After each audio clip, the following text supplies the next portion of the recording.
E aí a gente começa a acompanhar relatos como esse de profissionais da saúde que usam saco de lixo nos pés pela ausência de material, que improvisam qualquer saco pela ausência de respirador. O pessoal está tendo de improvisar pela falta de material. É essa a realidade. Só que no Brasil é o seguinte, né? A gente tem umas particularidades aqui que são letais ou que aumentam a nossa taxa de letalidade. Basta ver o que acontece no Rio de Janeiro, um dos aspectos, o da corrupção, né?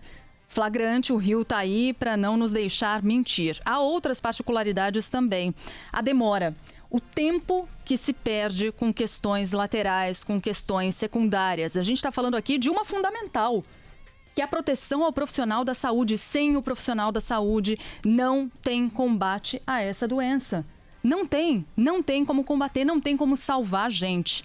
Mas não, no Brasil perde-se tempo e energia com o que não precisa, com o secundário, com questões paralelas. Quer exemplo? Perde-se tempo em São Paulo. O prefeito da capital paulista, Bruno Covas, perdeu tempo ao demorar tanto para recuar de uma medida que surtiu nenhum efeito, que só empurrou as pessoas mais para o transporte público. Demorou 7 dias para recuar de uma medida que não surtiu efeito. Pelo contrário, piorou. Expôs as pessoas a um risco maior de contaminação. É um erro flagrante. Mas não, a gente perdeu tempo, a gente perdeu energia e para agora recuar dessa medida. O presidente da República, por exemplo, perde tempo e energia com outras questões aqui que são impressionantes. Nesse fim de semana mesmo, a gente observou mais uma vez o presidente prestigiando uma manifestação antidemocrática e inconstitucional. De novo.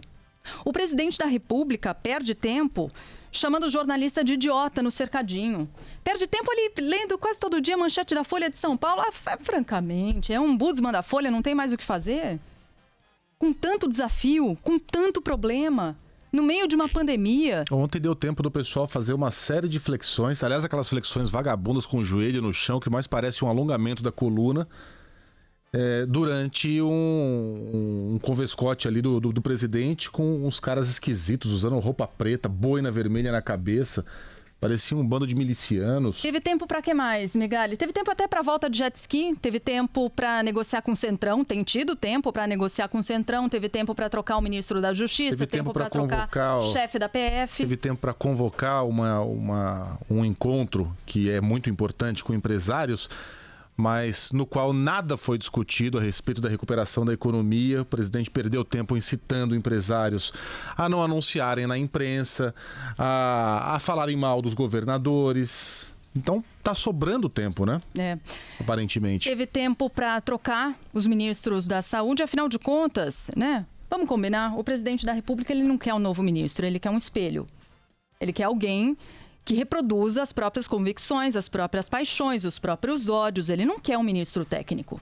Vamos encarar a realidade. Mas teve tempo até para isso, para trocar ministros da saúde em meio a essa pandemia, por um capricho próprio. Por um capricho. Porque é agir de acordo com as próprias convicções, com as próprias paixões. O presidente teve tempo para arrumar inimigos. A China é um inimigo. Quem mais? O Dória é outro inimigo. Para politizar a questão, como a gente já falou bastante aqui nesse mesmo horário. Encontrou uma série de inimigos por aí.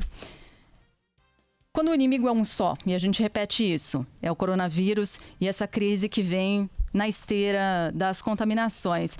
Quanto tempo perdido. Eu quero saber quando o presidente da República, isso aqui vale para qualquer governante, tá, minha gente?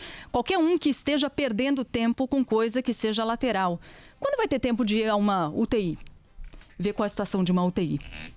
Vai ter tempo quando de pisar em Manaus e ver a tragédia que se desenha em Manaus? Vai ter tempo quando de visitar um leito no Rio de Janeiro e ver a agonia dos profissionais de saúde no Rio de Janeiro? Quando vai ter tempo para isso?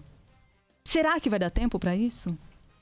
Tudo isso aumenta drasticamente a nossa taxa de letalidade, eu tenho certeza. É difícil de mensurar. Você não consegue mensurar numericamente. Mas é tão flagrante, é tão escandaloso que esse tipo de particularidade, a corrupção e o tempo perdido com coisa que não tem importância, continua matando gente no Brasil.